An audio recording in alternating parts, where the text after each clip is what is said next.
Y comenzamos con la primera nota con una invitada de lujo, un lujo real que tenemos hoy, que nos damos acá en el programa. Tenemos a la doctora Fabiana Compiani, abogada, autora de obras, doctrinaria, miembro de AIDA y especialista en Derecho de Seguro. Fabiana, realmente, mil gracias por haberte venido, porque ya has estado en otros programas. No, para mí es un lujo estar en un programa que ya ha recibido 2 Martín Fierros y lo que dice el dicho es que no hay 2 sin 3. Así que para mí es un lujo estar aquí hoy. Veremos, qué sé yo, que no me lo maten al tío Ventura, que el otro día, pobre, se comió unos golpes ahí en la cancha. Bueno, 10 años de vigencia del Código Civil y Comercial. Aprendí del común amigo Carlos Esquiavo, que no hay que decir nuevo código, porque no había uno anterior, novedoso en todo caso. Después de 7 intentos, creo que tuvo, de unificación el código, llegamos a esto. Y dentro de la responsabilidad civil, lo más notorio, pasamos de aquello del 1109 a 1136, que todos veíamos en las pólizas, 28 artículos, hoy tenemos 73 en el capítulo. ¿Qué pasó ahí? ¿Qué se agrandó tanto? Bueno, recogió este código, sí, 4 intentos anteriores de modificación del Código Civil, de unificación con el de Comercio. Cuento el Código Único de 1987, 2 proyectos de 1993, uno de Cámara de Diputados, otro del Poder Ejecutivo. Había estado el de Alterini también. Y el de Alterini en 1998. Y este código tiene antecedente en este último, pero sin duda ha renovado la responsabilidad civil por un camino que ya venía trazando la doctrina y donde había consensos. La incorporación de la prevención, si bien es cierto que todavía se discute que la responsabilidad civil tenga ese contenido y se prefiere hablar de un derecho de daños comprensivo entonces de una función distinta a la resarcitoria, lo cierto es que al sumar la prevención, al sumar la legitimación más amplia por daños, al sumar nuevos daños resarcibles, al extender la responsabilidad objetiva a situaciones donde antes no estaba prevista, configuran sin duda una ampliación de la responsabilidad civil y en ese orden del objeto del contrato de seguro que lo cubre. Quizás uno de los cambios más paradigmáticos ya ha sido el comienzo de un sendero hacia la objetivación de la indemnización del daño. Si bien, por cierto, todavía con dudas interpretativas en cuanto a algunos jueces no lo aplican, el uso de fórmulas matemáticas, otros lo toman como mera referencia y todavía tendremos mucho que discutir cuál fórmula. Lo cierto es que la disciplina del 1746 del Código en cuanto a fijar el valor actual de una renta futura es un primer paso en ese camino. Por supuesto, perfectible. Ahora, dentro de lo que hablamos, efectivamente el tema de la responsabilidad preventiva dentro del sector quedó como unas cosas novedosas que se excluyó del seguro, expresamente lo estableció la superintendencia, más allá de algún gris que tiene con lo que es el concepto de salvamento, ¿no? El gasto para prevenir un siniestro, pero sí uno advierte, decías, ¿no?, de la ampliación. El universo está en expansión y la segunda cosa que está en expansión es la responsabilidad civil. ¿Le dio efectivamente la certidumbre que se buscaba cuando hablabas de esto, ¿no? Cómo se establece una indemnización por fallecimiento o el tema de las rentas, ¿no?, donde hay infinidad de fórmulas y no fija uno. ¿Le dio cierta certidumbre a quien trabaja detrás del escritorio de legales de una compañía de por dónde debería ir la indemnización? ¿O seguimos con que no, si el caso cae en Lomas de Zamora o cae en tal provincia, puede ser cualquier cosa? Bueno, si tuviéramos que hacer un balance hoy, 10 días después de la implementación del código, diríamos que esa certidumbre todavía no se halló. Y que esto seguramente será cuestión de seguir avanzando en el camino. ¿Cuáles son los obstáculos que hoy dificultan? Bueno, lo dicho, algunos jueces no aplican el 1746, algún juez piensa que el 1746 es inconstitucional, en cuanto disciplinaría algún tipo de limitación a la indemnización plena. Algunos jueces siguen con su pensamiento anterior, en el sentido de que son los únicos que pueden disponer una indemnización del daño. sin ataduras, de modo tal que seguro este es un punto en un proceso que comenzó hace 10 años, que seguirá un tiempo más, hasta que se advierta la necesidad de alcanzar consensos. Los consensos en este punto son indispensables. ¿Para qué? Para que la indemnización llegue a las víctimas en tiempo oportuno y no luego de años de litigios donde lo único que se requiere muchas veces es cuánto por el daño. Porque desde que la responsabilidad objetiva campea en uno de los problemas más amplios en Argentina, cuál es el accidente de tránsito, pues bien, muchas veces no tenemos lo que discutir en materia de responsabilidad y todo el juicio tiene como fundamento es cuánto por daño moral y cuánto por daño patrimonial. De modo tal que no tengo dudas que la próxima vez que hagamos un balance estaremos en una mejor posición, seguramente con algunos consensos encontrados entre los propios jueces y acompañados por la doctrina en cuanto a de qué modo reparar los daños para que la indemnización llegue a las víctimas en tiempo propio. 10 años es un periodo muy corto para fijar una jurisprudencia, sobre todo si aún están saliendo fallos de casos ocurridos antes del 1 de agosto del 2015, consecuentemente analizados con el viejo Código de Vélez, pero como que algunas cosas sí tenemos la certeza de que el derecho está yendo por ese lado. La previsibilidad esta que hablábamos, ¿no? Todavía desde el seguro no se advierte, y justamente hoy me hacía llegar a alguien un artículo publicado en uno de los medios principales por el doctor Salazar, Daniel Salazar de ADA, acerca del problema de la judicialidad, y vos lo ves y lo analizás todos los días. Y sí, tiene muchas causas la litigiosidad en Argentina. Vos también nombraste en la previa el problema del fraude en el seguro. Tiene también algunos problemas de incentivos disvaliosos. Algunos de ellos están dados por la especulación, por cierto, acrecentada por el problema inflacionario durante los últimos años. También conspira la problemática de honorarios de peritos anclados en el valor del litigio, la cuestión acerca de un beneficio de litigar sin gastos que se ha transformado en una realidad que hace que todos los juicios se adquiere ese beneficio en forma directa, automática, y el incentivo incorrecto respecto de litigar sin derecho. Recuerdo que en aquel evento de CIDES del año pasado, vos justamente exponías esto, ¿no? A nivel de judicialidad, que la mitad o hasta creo que un poco menos del costo final del juicio se iba en abogados, en peritos, no le llegaba al damnificado, y eso suena casi como un absurdo. Absolutamente. Hoy se habla desde la Asociación de Compañías de Seguros de un 60% más por lo que se paga a la víctima en concepto de gastos para liquidar ese siniestro, lo que demuestra que incentivos correctos podrían llevar ese dinero aplicado a la víctima y aún en tiempo propio, sin necesidad de litigar 5 años para hacerse de esa indemnización. Algunas de las cosas que ya venía sosteniendo la jurisprudencia, pero que hoy forman parte de la letra del código, que de alguna forma han ampliado todavía más. Por ahí tengo anotado, ¿no? Los habilitados a reclamar en el 1741, cuando ya son alguna línea de parientes, convivientes. Ayer creo que analizaba un caso donde un juez dictaba la inconstitucionalidad y le daba una indemnización a una pareja, un novio o una novia, hermanos no convivientes. Derecho va todo en ese sentido, ¿no? Sí, eso es un cambio paradigmático. Ya venía siendo anunciado por la doctrina y por la propia jurisprudencia, que había decretado la inconstitucionalidad del artículo 1078 en materia de indemnización de daño moral.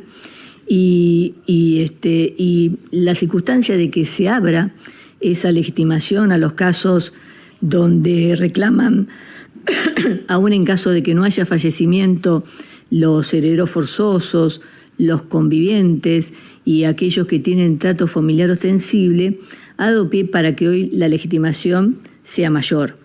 que se pueda concurrir en cuanto a reclamar indemnización por daño no patrimonial, no solo a esos herederos forzosos, sino al novio, a la concubina o concubino, al amigo, al hijo de crianza, al progenitor afín, a todos aquellos que puedan acreditar, según alguna doctrina, los dos requisitos, convivencia más trato familiar ostensible, o para otros, solo alguno de ellos, uno u otro, y que se lo consiga esta ampliación no solo en el caso de muerte, sino también en el caso de gran discapacidad, cuyo concepto no está establecido en el código, pero vamos podría... a la RT uno pensaría el 50 para arriba. Sí, o quizás alguien que necesita la ayuda de otros para los quehaceres normales de la vida.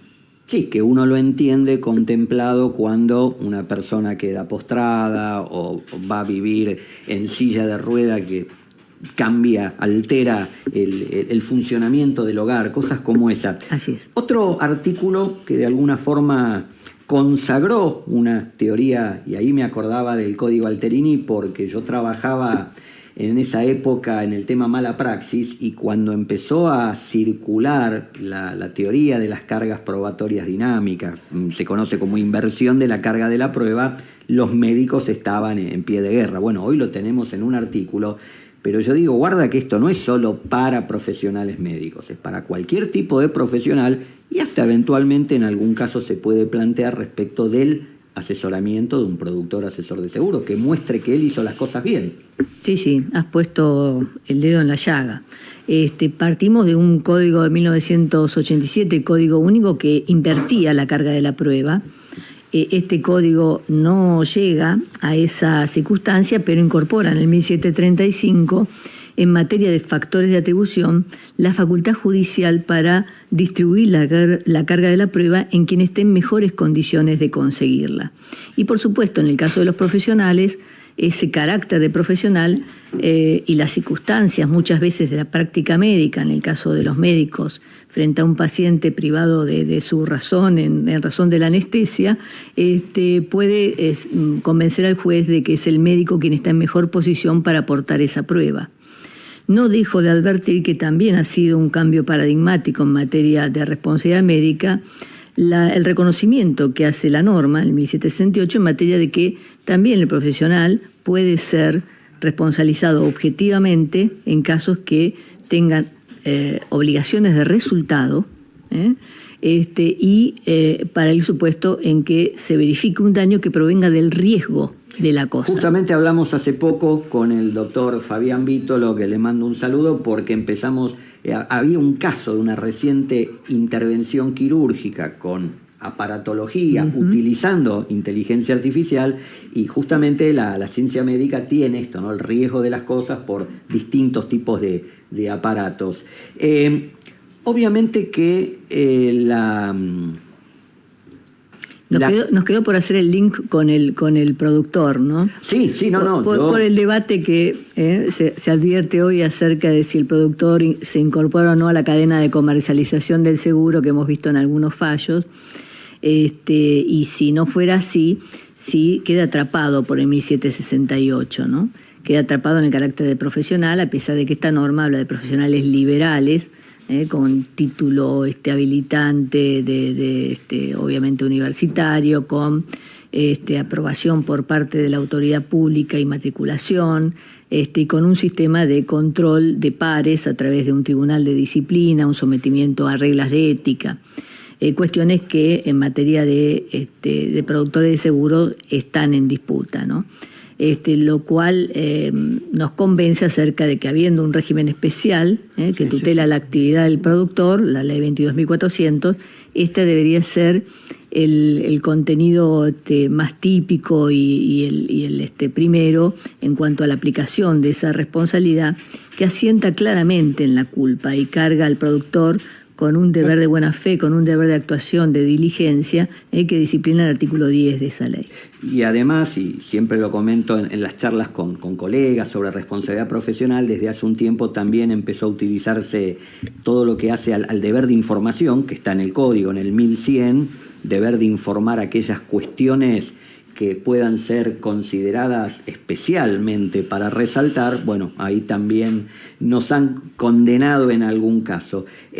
Sin duda que después todo esto de interpretación, todas las discusiones, hoy hay frentes de discusión abiertos en temas que derivaron de este código, como la prescripción del contrato de seguro a partir de una interpretación de una prescripción de 5 años que hay por ahí, y hay fallos encontrados hoy al respecto. Sí, y alguno de ellos novedoso, ¿no? El último pronunciamiento, que data de este último mes, del Superior Tribunal de Justicia de la provincia de Córdoba, que en 2 fallos emitidos en la misma fecha, alcanzó la conclusión acerca de que el plazo de prescripción aplicable al contrato de seguro de consumo es de 5 años por aplicación del 2560, que prevé ese plazo como genérico. Esas decisiones se oponen a las de hace un año atrás de la Suprema Corte de Justicia de la provincia de Buenos Aires, que había alcanzado la opinión exactamente contraria en base a un plenario también de la Cámara de La Plata, en el mismo sentido, plazo anual. Esto nos muestra que el contrato de seguro está sujeto a un tironeo, y que más allá del acierto de una u otra posición y de los muy buenos fundamentos de una y otra posición, lo cierto es que esto justifica una modificación de la ley de contrato de seguro, que creo que está fundada no solo en esta problemática, sino en otras que vemos en cuanto a la sinergia, al diálogo de fuentes que tiene la ley de seguros con el Código Civil y Comercial, que nos ha mostrado en los últimos 10 años la necesidad de acompasarlo. Y te cierro la nota con un tema que creo que no podemos obviar, que tiene que ver con la situación de la Corte, porque en definitiva el último tribunal que tiene que interpretar estas cosas es la Corte, y vemos como una especie de divorcio en algunos temas civiles, el tema de consumidor entre la Corte y los tribunales inferiores. La Corte dice: si me van a fallar la indemnización con valores actuales, lo que hay que aplicar es tasa pura del 6 o del 8, y algunos se oponen. Hay todo un tema que además lleva el gris en el que está hoy en la Corte, en su conformación. Solamente pueden salir fallos unánimes con los 3 miembros para que tenga validez. ¿Cómo ves ese aspecto? No, yo creo que sin duda esto en los próximos años se va a clarificar, no solo porque la Corte va a alcanzar su constitución plena, sino que también porque los tribunales van a hacer el esfuerzo, sin duda, en encontrar caminos de unificación de criterios mayoritarios, y a consecuencia de ello creo que de más en más veremos cómo los jueces adecuan esos criterios a reglas más firmes. Hoy hay toda una disputa entre principios y reglas, y hay cierto caos en cuanto a que algunos jueces desechan la regla en cuanto la creen opuesta a principios que el propio código sienta en los artículos 1 y 2 y 3 como reglas de interpretación. Creo que todo esto es fruto natural de la novedad en la aplicación de un nuevo código, y que con el tiempo seguramente se alcanzarán criterios uniformes. Esta es la aspiración. Penúltima, para una gerenta de legales, una compañía con asiento en la ciudad de Buenos Aires, la gran mayoría de las causas tramitando en la Justicia Nacional, este tema Levinas que ha definido la Corte y que hace poco nombró 2 conjueces para refrendarlo, este nuevo proceso, o que las causas previamente a la Corte pasen en apelación por el Tribunal Superior de la Ciudad de Buenos Aires, complica, clarifica, es un paso más. ¿Cómo lo ves? Bueno, entiendo que también ahí estamos en un periodo de transición que era necesaria desde la imposición de la Constitución Nacional modificada en el año 1994, demorada durante muchos años, más de 30, pero creo yo que como en otros temas vamos a alcanzar en algún punto la convicción acerca de que el procedimiento que hay que seguir es el mismo que se sigue hoy en las provincias, y en consecuencia que esta instancia del Tribunal Superior local será aplicable a todos los casos sin que se incurran en demoras que perjudiquen como hoy están perjudicando a los justiciables. Y ahora sí, como cierre, y le agradezco el mensaje hoy que me mandaba tempranito el doctor Aldo Álvarez, presidente de Noble, haciendo notar algo que creo que es muy claro, ¿no? Mucho más la ley de seguros allá, anteproyecto de finales de los 50, pero tenemos un código nuevo que en ningún lado habla de Internet. Hoy empezamos a tener el tema de cosas que aparecen, incluso con la inteligencia artificial, celebración de contratos. Creo que va a ser casi inmediato la necesidad de adaptar algo en la legislación a todo esto nuevo que nos rodea. Sí, quizás también en ese punto veamos en los próximos años algún consenso. Hoy no lo hay. Hoy hay, está disciplinado en el código la cuestión acerca de la equiparación del documento escrito al documento electrónico, está en materia de consumo disciplinada la contratación fuera del local comercial, la que incluye la contratación a distancia, y con estas herramientas que quizás parezcan insuficientes o toscas, se ha dado respuesta, así como en materia de responsabilidad con actividad riesgosa, con el empleo de cosas que por su riesgo o vicio pueden causar un daño.